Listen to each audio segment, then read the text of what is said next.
আজকে একটা interesting video আপনাদের সঙ্গে শেয়ার করব। ব্যাংকে এফডি করেন তো অনেকে করেন, আর আমি এটা জানি ঠিক করার প্রবণতাটা কমে গেছে। মানে আমরা যারা মিলেনিয়াল আর জেনজি তো বটেই, তারা খুব ইন্টারেস্টেড এরু মিউচুয়াল ফান্ড করব, শেয়ার বাজারে ইনভেস্ট করব, কারণ ইন্টারেস্ট আমরা বেশি পাই। আর একটা ট্রেন্ড দেখা গেছে, কারণ জেনজিদের হাতের একটু বেশি, মানে আমাদের থেকে তো অন্তত একটু বেশি পয়সা করি ওদের আছে, তো তারা যেটা করছে না, সোনা কিনছে প্রচুর। আর এই সোনা কিনতে কিনতে এই সোনা নিয়ে একটা ইন্টারেস্টিং বিষয় শেয়ার করব। সোনা ব্যাংকে এফডি আগেও করা যেত, এখনও করা যাচ্ছে, এবার ইন্টারেস্টটা অনেক বেশি পাওয়া যাবে।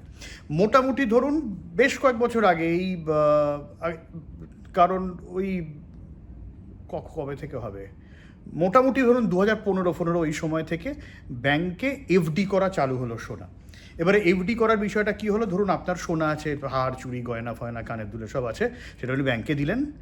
ব্যাংক কি করতো, ওটাকে গলিয়ে বার বা কয়েন করে রেখে দিত, আর 2.5% মোটামুটি পর্যন্ত ইন্টারেস্টটা পাওয়া যেত এতদিন পর্যন্ত, আমি যদি খুব ভুল না করি। এবারে মানুষ যেটা করতো না, খুব একটা রাখতে চাইতো না। এবার সাত করে একটা সোনা গয়না কিনেছে, কেন আমি ওখানে রেখে ওটা গলাবো বলুন তো। তাছাড়া এখন নানান রকম বেসরকারি সংস্থা হয়ে গেছে, সেই সমস্ত গোল্ড লোন দিয়ে আমি লোন পাচ্ছি, ওই হারচুরিগুলো দিয়ে ওটাও থাকছে, এই সমস্ত বিষয় রয়েছে।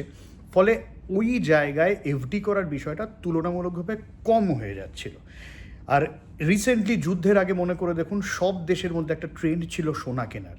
এবারে এই সোনা কেনার ভারতের আছে এখনও পর্যন্ত যা তথ্য রয়েছে, মোটামুটি 880 টনের কিছু বেশি সোনা ভারতের কাছে আছে, এবং গোটা বিশ্বে গোল্ড রিজার্ভে ভারত হচ্ছে 8th।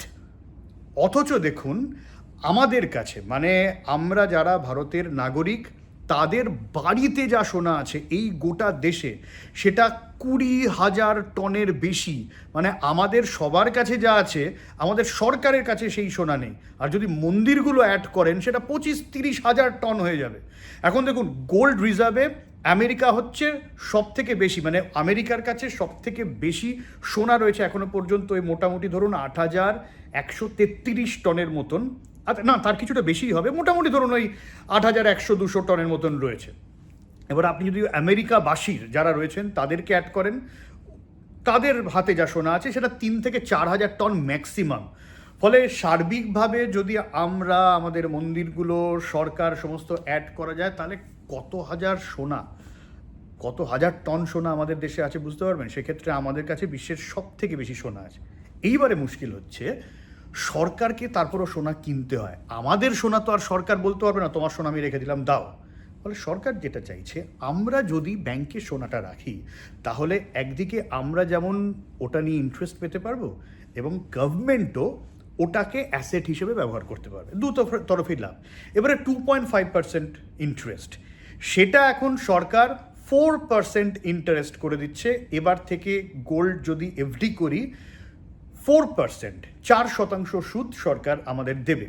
এইবারে অনেকে প্রশ্ন করছেন যে আমার সেই তো সরকার ওটাকে গলিয়ে ফেলবে, কিন্তু এটাও কিন্তু ট্রেন্ড, আপনারা আরও ভালো বলতে পারবেন, যে এখন অনেকে কিন্তু সোনার বার বা কয়েন এটাও কিনতে শুরু করে দিয়েছেন। সোনায় ইনভেস্ট করা মানে যে কনসেপ্টটা রয়েছে না, হার কিনলাম, চুড়ি কিনলাম, কানের দুল কিনলাম, ওইটা কিন্তু একেবারেই নয়। ওটা আমাদের প্রথাগত বিষয়টা ছিল। এবারে ভাবুন ওর মধ্যে অনেক কিছু মানে খাদ থেকে যায়, ফলে সেইটা থেকেও মানুষ আরও যারা স্পেসিফিক গোল্ড ইনভেস্টমেন্ট চাইছেন, তারা হচ্ছে গোল্ডে, আমার যেমন গোল্ডে একটা এসআইপি আছে, ভার্চুয়াল গোল্ড, কিন্তু মানে আসল সোনা আমার হাতে আসছে না, কিন্তু ভার্চুয়াল, এই ট্রেন্ডটা যেমন রয়েছে, তেমনি গোল্ড বার বা গোল্ড কয়েন কেনার প্রবণতা বেড়েছে। এবং মোটামুটিভাবে একটা হিসেব বলছে 2025 সালে মোটামুটি ধরুন প্রায় 300 টনের মতন, গত বছরের হিসাব বলছি, সোনার কয়েন বা বার মানুষ কিনেছেন। ফলে এই ট্রেন্ডটা যেহেতু বাড়ছে, সরকার চাইছে ওটা আপনি বাড়িতে না রেখে আমাদের ব্যাংকে রাখুন, রিজার্ভ ব্যাংকে রাখুন, তার কাছে রাখুন, আমরা 4% ইন্টারেস্ট দেব।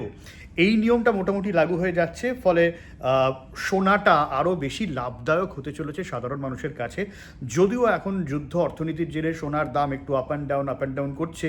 সোনার দাম কমলে যারা বিয়ের ক্ষেত্রে সোনা কিনতে চাচ্ছেন তাদের লাভ, আর যারা সোনা ইনভেস্টমেন্ট করে আমার মতন যাদের সোনা নেই কিন্তু ডিজিটাল গোল্ডে এসআইপি করা আছে, তাদের একটু হলেও ক্ষতি।